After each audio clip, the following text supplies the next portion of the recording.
கேள்வி ஒன்றாக இருந்தாலும் பதில் எப்படியா இருக்கான், ஆளுக்கு ஏற்ற மாதிரி மாறுபடும். நேரில் வந்துட்டால் என்ன பண்ணிடலாம், எல்லா கேள்வியும் கேட்டு தெளிவாக. அதுக்கு தான் சத் சங்கம். என்னுடைய நோக்கம் எல்லாம் மனிதர்கள் எல்லாம் மகிழ்ச்சியாக இருக்கணும், அவ்வளோதான். குடும்பத்தை சீராக நடத்துறீங்க, உங்களை யாருன்னா குடும்பத்தை சீராக நடத்துறேன்னு சொல்லுவீங்களா? நான் குடும்பத்தை சீராக நடத்துகிறேன்,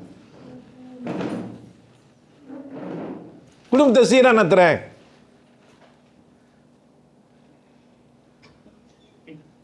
இல்லை, கேள்வி என்னடான்னா குடும்பத்தை சீராக நடத்துகிறவங்க தான் நாட்டை ஆளணுமா, இதுதான் கேள்வி. இப்போ இங்கே வந்து ஒருத்தரும் குடும்பத்தை சீராக நடத்தலை. என் கண்ணு முன்னாடி ஒரு 50 பேர் இருக்கிறாங்க. ஓட்டுலாம் போடுவீங்களா? நல்ல வேலை கேள்வி இப்படி கேட்காம போயிட்டு, குடும்பத்தை சீராக நடத்துறவங்க தான் ஓட்டு போடணுமான்னு.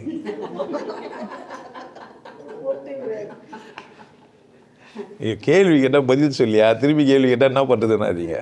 ஏன்னா கேள்வி கேட்டாமல் என்ன பண்ண முடியாது.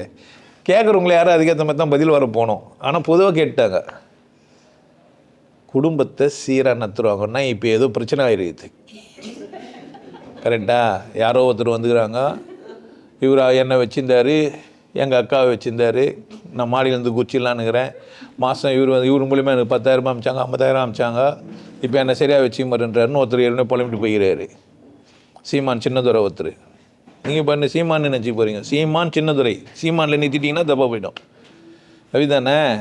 இப்போ குடும்பத்தை சீராக நடத்துகிறவங்க மொத்தத்தில் இங்கே அரசியல் கூத்து நடந்துன்னுக்குமா. எங்கள் ஊரில் நான் என்னோடய 10-15 வயசுலலாம் 2 கட்சி மீட்டிங் போடுவாங்க.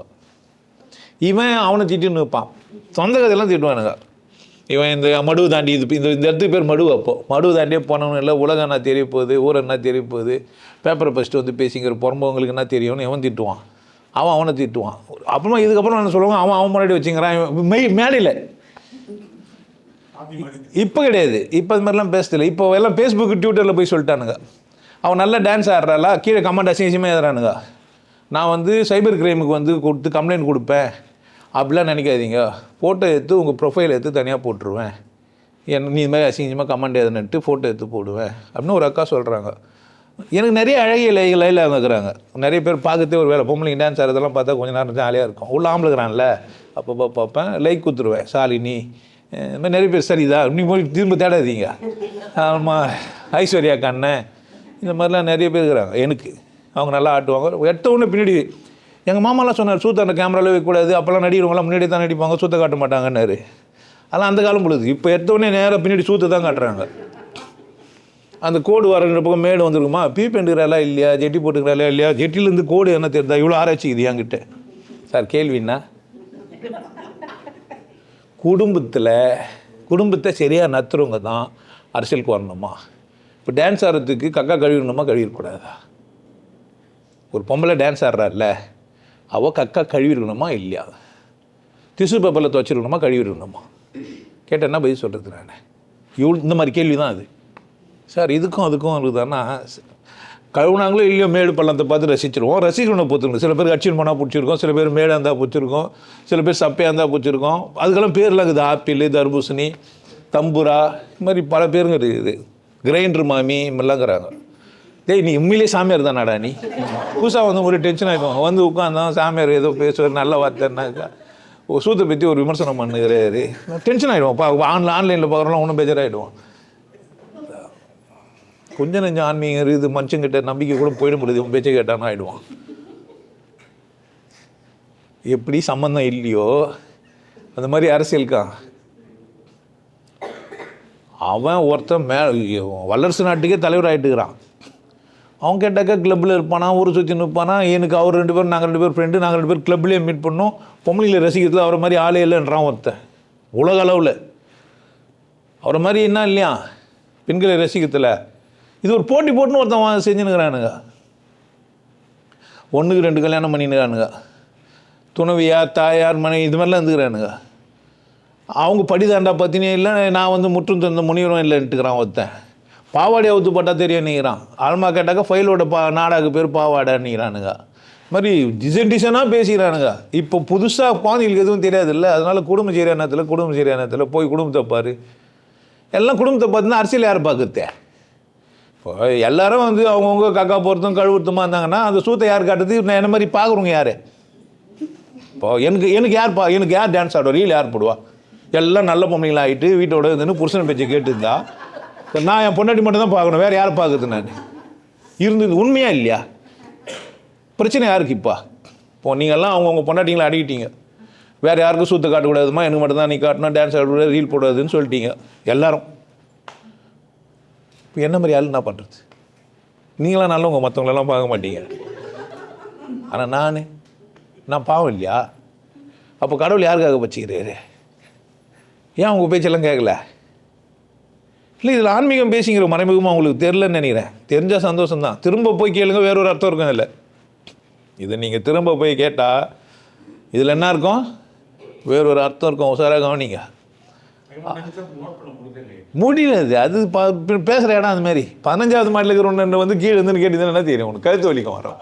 இன்னும் பேசுகிறாரு அவன் கேட்கலாம். கொஞ்சம் லிஃப்ட்டில் மேலே கீழே ஏறி இல்லை எப்போனா கீழே ஊன்ட்டேன்னா நான் அப்போ தான் உனக்கு கேட்கும். இல்லைனா கேட்காது. ஒன்றும் இப்போ சிறைச்சாலை எனக்கு பிடிச்சி போய் போட்டு நான் உடனே சப்ஸ்கிரைப் ஏறிடுவான். சார்னு செந்தில் சொல்லவே சொல்லிட்டேன். ஐயா முதல்ல போனீங்க 10,000 பேர், இப்போ போனீங்க 10,000 பேர், நான் இப்போ திரும்ப 3வது வாட்டி போங்கன்ற மாதிரி இருக்கும் சொல்லும்போது பார்த்தேன்னாக்கா.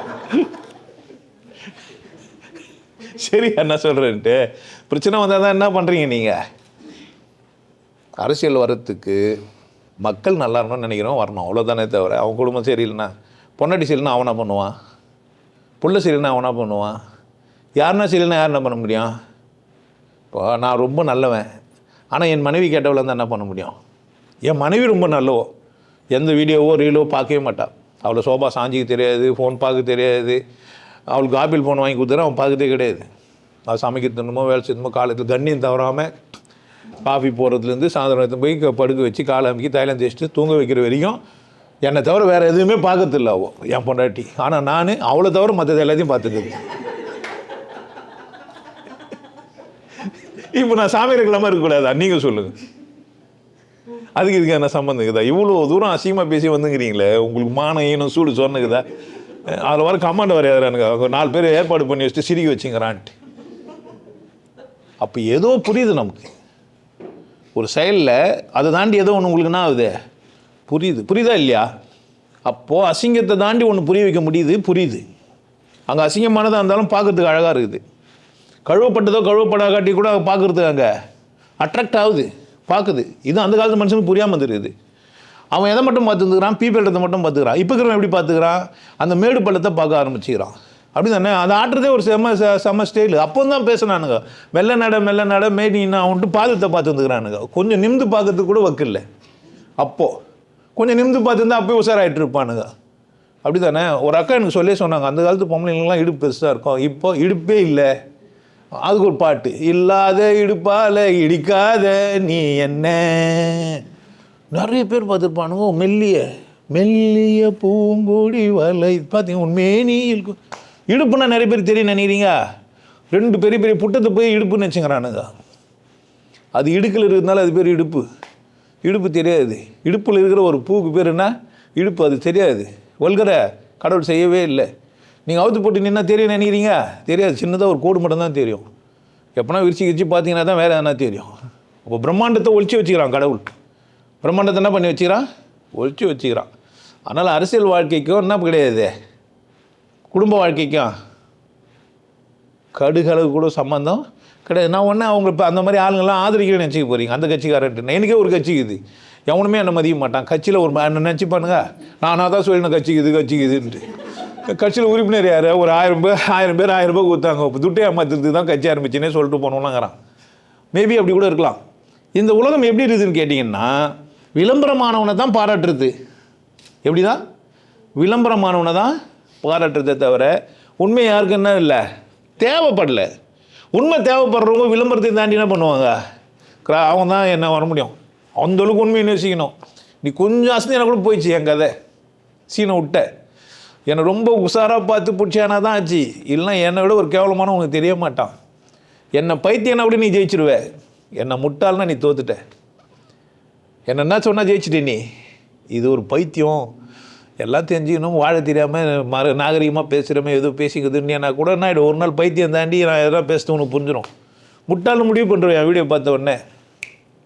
ஒரு அக்கா கமாண்ட் எழுதியிருந்தாங்க, ஏமாறுறவங்க இருக்கிற வரைக்கும் ஏமாத்துறவங்க இருப்பாங்கன்னு லைக் கொடுத்தேன். நிறைய கமெண்ட்டுக்கு அடிச்சு விட்டேன். அந்த அக்காவுக்கு அது படிப்பாங்களா என்னன்னு தெரியல, அடிச்சதுக்கு பார்க்குறாங்களா இல்லையோ. கமெண்ட் மட்டும் எழுதிட்டு போகிறவங்களும் இருப்பாங்க, கமெண்ட்டுக்கு என்ன ரியாக்ஷன் பார்க்காம கூட சில பேர் இருக்கலாம். எங்கள் அக்கா ஒத்தி ஏமாறுறவங்க இருக்கிற வரைக்கும் ஏமாத்துறவங்க இருப்பாங்கன்னு கமெண்ட் எழுதியிருந்தாங்க. யார் ஏமாறுறவங்க யார் ஏமாத்துறவங்கன்னு சொல்ல, அதனால் லைக் குத்து வச்சு ஆட்டு போட்டு விட்டுறேன். அப்போ விஷயம் எங்கே தான் இருக்குது? மனம் வந்து இந்த அரசியலுக்கு கூத்துக்கு யாரோ வர சொல்லுது, வேறு வழி என்ன இருக்குது? அப்படி தானே? அதனால் குடும்பத்துக்கும் அரசியலுக்கும் நம்ம அரசியல் வர்றதுக்கு அரசியல் தெரிஞ்சிருக்கணும். ஒரு ஊரை ஆள போகிறான், அந்த ஊரில் ஒரு வார்டு மெம்பராக வர போகிறான்னா எத்தனை தெரு இருக்குது, எத்தனை குடும்பம் இருக்குது, இவங்களுக்கெல்லாம் எப்படி நல்லது பண்ணலாம், இதை எப்படி சரி பண்ணலாம், இந்த ரோடை எப்படி பராமரிக்கலாம்னு நினச்சா அவன் யார் ஆகலாம்? வார்டு மெம்பராக வரலாம். அப்படி வரனா ஜாதியில் இருக்கிற வார்டு மெம்பராக வரானா? அந்த தெருவில் ஜாதியில் எத்தனை பேர் இருக்கிறாங்க, வன்னியருங்க ஃபுல்லாக வன்னியருங்க இருக்கிறாங்க, அதில் 4 குடும்பம் மட்டும்தான் செட்டியார் குடும்பம் இருக்குதுன்னாக்கா அங்கே வார்டு மெம்பர் செட்டியார் வருவார்? வரமாட்டார். கட்டாயம் சொல்லிடலாம். நீங்கள் எனக்கு என்ன லிஸ்ட்டு கொடுத்தீங்கன்னா சொல்லிடுவேன், இந்த ஜாதிக்காரன் இந்த இதுக்காரன். இப்போ தேர்தலில் எலெக்ஷனுக்கு வரோம், அது பண்ணுறேன் இது பண்ணுறேன்னா என்ன எப்படி கொடுப்பாங்க? தொகுதி பங்கீடு தொகுதியெல்லாம் எப்படி கொடுக்குறாங்கன்னு நினைக்கிறீங்க? ஜாதி பார்த்து தானே கொடுப்பாங்க. அப்போ ஜாதி பார் வரைக்கும் இருக்கும், சர்டிஃபிகேட்டில் இருக்குதோ இல்லையோ அரசியல்வாதிக்கிட்ட. அவங்களாம் குடும்பத்தேமை வந்தானுங்க.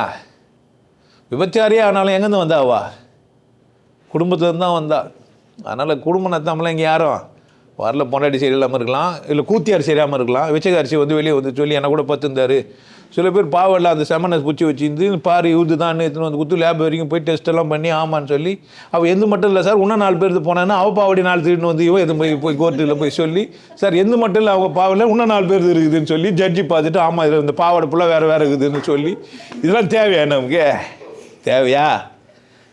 இல்லை நடந்துருக்குது, சிரிக்கிறீங்க நீங்கள். அப்போ போகும்போதே எத்தனை பேர் உள்ளே வந்தானுங்க, செருப்பெல்லாம் வீடு எடுத்துன்னு போனீங்கன்னா பிரச்சனை முடிஞ்சிச்சு சார். அது விடு 4 பேர் போனாங்க, நானும் போனேன், என்ன மட்டும் பிடிச்சி வச்சு நீங்கள் என்ன சார் என்ன கேட்கலாம்? குடும்பம்னா அப்படி தான். குடும்பம்னா அப்படி தான். அதில் அப்பா சரியாக இருப்பான், அம்மா சரியாக இருப்பா, புள்ள சரியாக இருப்பான், அது ஒன்று. நாமெல்லாம் கண்களால் புணர்றோம். எப்படி பண்ணுறோம்? கண்களால் புணர்றோம். அதை 1,00,000 கண்ணு பார்க்குது. கமெண்ட் தான் எழுதலை, ஆனால் என்ன நான் நினச்சிருக்கோம், கமெண்ட் எதுந்தெல்லாம் கம்மி. நினச்சது எப்படி எங்கே விட்டா நல்லா இருக்குமா, அங்கே விட்டா நல்லா இருக்குமா, இப்படி விட்டா நல்லா இருக்குமா, எந்த ஆங்கிள் நல்லா இருக்குன்னு வர பார்க்குது. டான்ஸ் ஆடும்போதே இவன் உண்மையிலேயே தூக்கினானா, இவன் தூக்கத்துக்கு வைக்கலாதவனை கூட ஆடுனுக்கிறாள், நம்ம கூட ஆடினா எப்படி இருக்கணும் வர பார்க்குது. அப்படி தானே? அங்கே ஜோடியில் தானே வச்சுக்கிறேன். எப்படி பார்க்குறீங்க நீங்கள்? அவள் அவனை கூட ஆடுனுக்கிறேன், நம்ம அவளை பார்க்கக்கூடாதுன்னு விட்டீங்க? விட்றதே இல்லை. ஏன்? சரி, அவங்கள்ட்ட போய் தான் ஆடுனுக்கிறாங்க, சுற்றிக்கிறவங்களாம் ஏன் ஆடுனுக்கிறாங்க? அதில் ஆம்பளைங்க ஆடுறது ரொம்ப கம்மியாக இருக்கும், பொம்பளைங்க தான் நிறைய பேர் இருப்பாங்க. பார்க்குறீங்களா இல்லையா? இப்போ நீங்கள் குடும்பம் நடத்துறீங்களா இல்லையா? அடுத்தவங்க பொண்டாட்டி பார்த்துட்டு குடும்பம் நடத்துறீங்களே, குடும்பம் நடத்துறதுக்கு அடுத்த முன்னாடி பார்க்கக்கூடாதுன்னா நீங்கள் நடத்த முடியுமா குடும்பத்தை? அதனால் அரசியல்வாதியே இல்லாமல் ஆகிடுவான். குடும்பம் சரியில்லைன்னா இருந்தாக்கா எந்த குடும்பம் சரியாகுதுன்றீங்க? அதனால் அதெல்லாம் கிடையாது. அரசியலுக்கும் தனிநபர் வாழ்க்கைக்கு என்ன இல்லை சம்பந்தம் இல்லை. பொது வாழ்க்கைக்கு ஒருத்தர் வராரு அப்படின்னா, நல்லது பண்ணுறாருன்னா உங்களுக்கு பிடிச்சிருந்தா யாராக இருந்தாலும் ஆதரிக்கலாம். உங்களுக்கு பிடிக்கலனா யாரையும் எங்கள் குடும்பத்துக்கு அதுக்கும் நல்ல குடும்பத்தில் பிறந்து கூட நீங்கள் எப்படி தான் ஜாதிகாரனை ஆரம்பிக்க போகிறீங்க, இல்லை விளம்பரமானவனை ஆதரிக்க போகிறீங்க, இல்லை 100-200 கொடுக்கணும்னு ஆதரிக்க போகிறீங்க. எனக்கு கேட்டால் ஒரு 500 ரூபாய்க்கு ஓட்டு போகிறது கூட பரவாயில்ல போலுக்குது.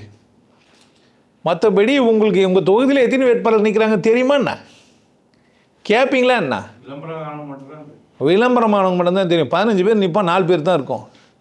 மீதி பேரோட ஓட்டு என்ன கூட மாட்டானுங்க பொழுது.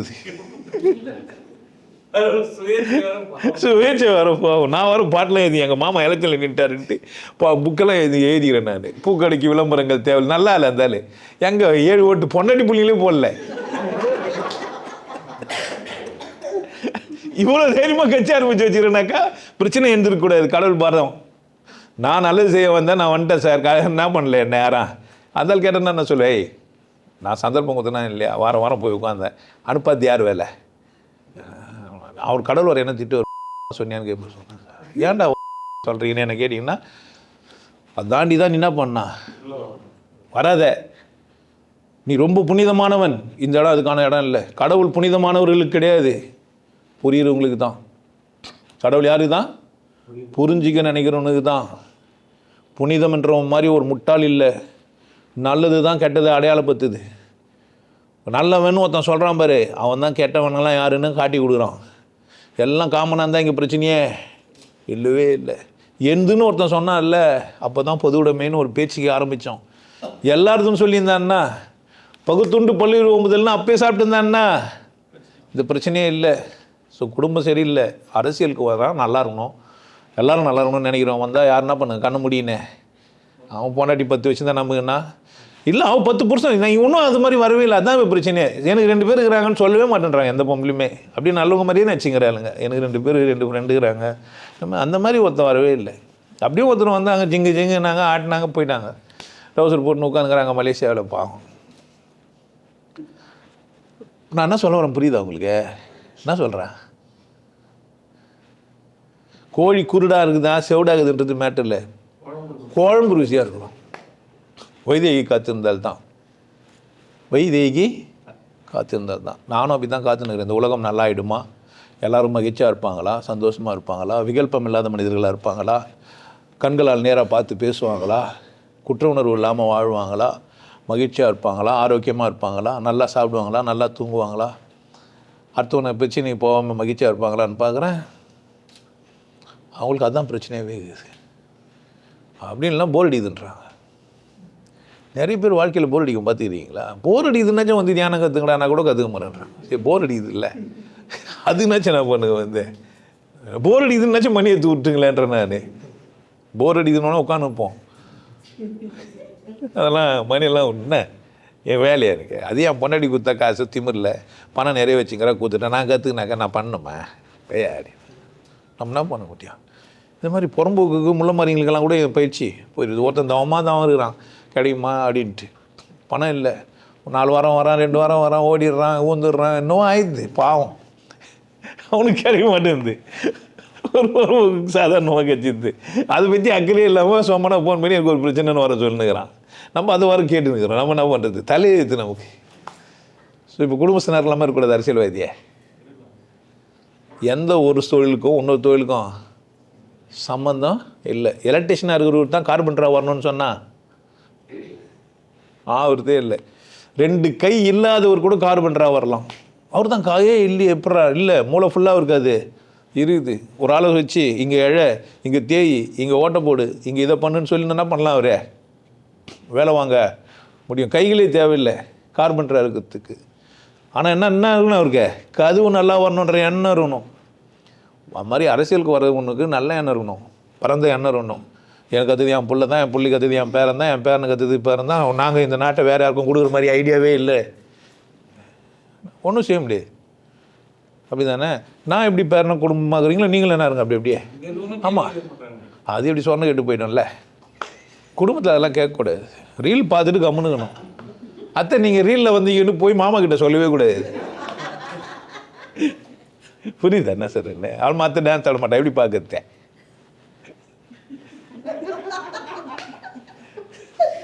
ஷி இப்படியெல்லாம் அசியமாக பேசுகிறது கபடி. இதெல்லாம் பேசலாமாம்மா சார்? ஓ ரசிக்கிறாங்களன்றதும் பேசுறீங்க. நல்லா பேசுகிறேன் நான் கேட்ட கேள்வின்னா பேசலாமா பேசக்கூடாதா? புரியுதா? மனிதன் எப்படிங்கிறான்னா தனக்கு முன்னுரிமை கொடுத்தா கூட அதை வாங்கிக்க மாட்டான். நான் கேள்வி அவரை முன்னிறுத்தி கேட்குறேன், ஐயா நான் பேசுவது சரியான்னு என்ன சொல்லணும்?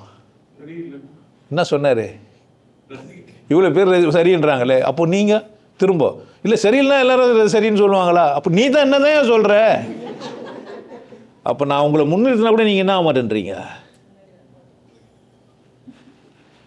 புரியுதா என்ன சொல்கிறேன்? அவர் செஞ்ச பிழை எங்க?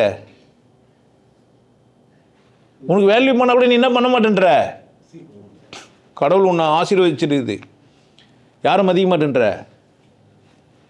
புரிஞ்சிச்சா? என் கேள்விக்கு பதில் என்ன சொல்லணும்?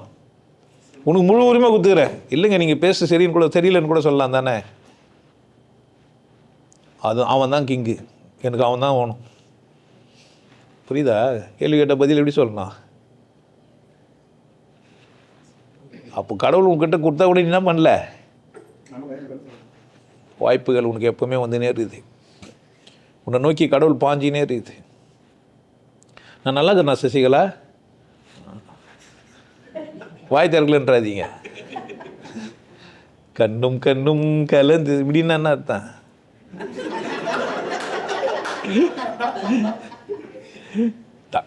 என்ன கேட்கலையேன்னு கூடாது, எல்லாரையும் கேட்கணும்னு அவசியம் கிடையாது. என்னை பார்த்து அந்த கேள்வி கேட்டுக்கூடாதுதான். உங்களுக்கு எல்லாருக்கும் ஒரு விஷயம் சொல்கிறேன். ஆனந்த வாழ்வு அப்படின்ற ஒரு கோர்ஸ் யூடியூப்பில் போட்டு வச்சுக்கோங்க. Happy life course. நீங்கள் மெம்பர் ஆனீங்கன்னா ஆனந்த வாழ்வு கோர்ஸை நேரடியாக நீங்கள் யூடியூப்பில் பார்க்கலாம். ஃபேமிலியாக டிவியில் போட்டு என்ன பண்ணலாம், எல்லாரும் ஃபேமிலியாக போட்டு பார்க்கலாம். ஒருத்தர் தான் சப்ஸ்கிரைப் பண்ணீங்க, 5 பேர் 6 பேர் என்ன பண்ணலாம், நீங்கள் அதை பார்க்கலாம். வாய்ப்பு பயன்படுத்திக்க. நல்லா இருங்க, சிறப்பாக இருங்க, கொண்டாட்டமாக இருங்க. உங்களை நீங்கள் மதிப்பு மிகுந்தவராக மாற்றுறது உங்கள் கையில் தான் இருக்குது. நல்லா இருங்க. நான் ஒரு வாய்ப்பு, என்னை பயன்படுத்திக்கலாம். நல்லது.